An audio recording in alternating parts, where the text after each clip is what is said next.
Shall we have breakfast together?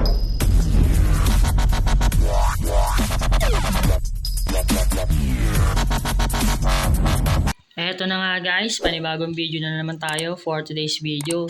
Papakita ko sa inyo yung kalapati ko kasi nadagdagan na to ng kalapati. Yung kalapati natin na nakaraang video natin, dalawa lang.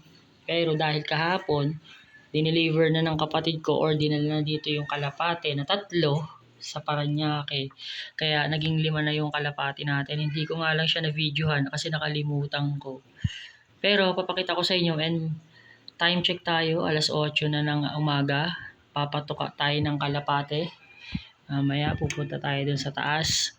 Weather check tayo, sobrang ganda na. Sumilip na si Haring Araw. Nawala na yung bagyo. Kaya maganda na ang ating araw dito. Maganda na yung weather dito sa ating location. Tara, puntahan natin sila at magpatuka na tayo. Let's go! Update ko lang pala kayo guys. 5 na pala yung kalapati natin dito kasi kahapon hindi ko na videohan. Dinala na ng kapatid ko yung 3 kalapati ko. Actually dapat 6 to. Pero hiniram kasi ng kapatid ko yung isa. Ito yung 3. Tapos nandito yung 2 sa itaas. Ayan. Ayan. Yan yung 2. Ganda. Pang mga PHA, mga singsing yan boy. Lahat ng kalapati natin dito, ex machina linya. I-testing natin yan.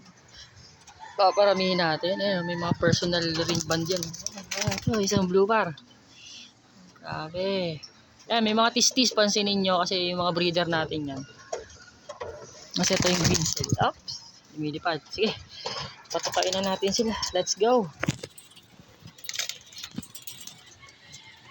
Yan, ito yung tubig nila. May oregano. Kalagyan natin yan. Medyo naiilang pa sila kasi parang pan 2 days pa lang nila dito. Wala pong masyadong lumalapit para tumuka. Naiilang.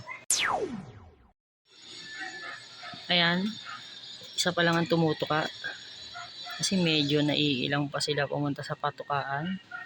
1 araw, 2 araw pa lang. 2 days pa lang yan. Yung iba ayaw pa tumuka. Ayan. Napapakiramdaman pa. Yung iba nandun pa sa taas.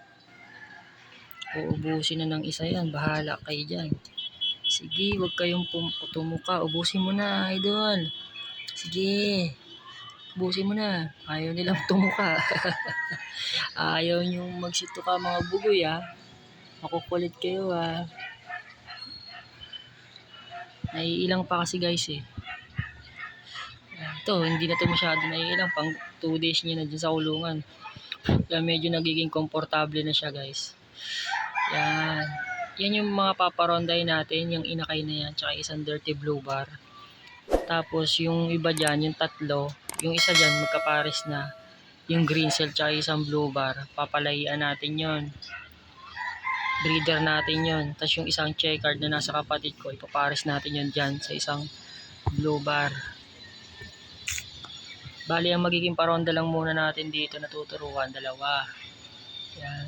Napakatindi. Testing natin yung mga linya ni ex machina. Ililipad natin dito sa Paranaque area. Sa mga makakapanood dito, comment down below nyo nga kung ano yung magandang club na sasalihan dito sa area ng Paranaque. Wala ko idea kung anong club ba yung maganda salihan dito o yung medyo malaki-laking club. Para at least magarami tayong kalaro.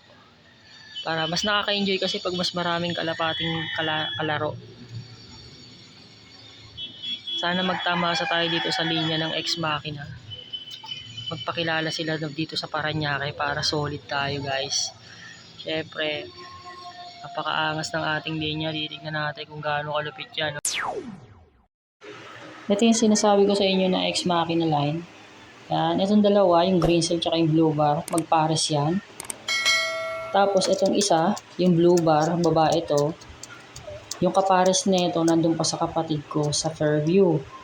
Baka next week padalhin dito. Yan yung mga breeders natin, na stock bird natin. Papalahian lang natin. Tapos yung mga magiging anak nila, yun yung ilalaro natin dito sa Paranaque. Sana magtamasa tayo guys. Salamat sa mga nanonood. Thank you for watching.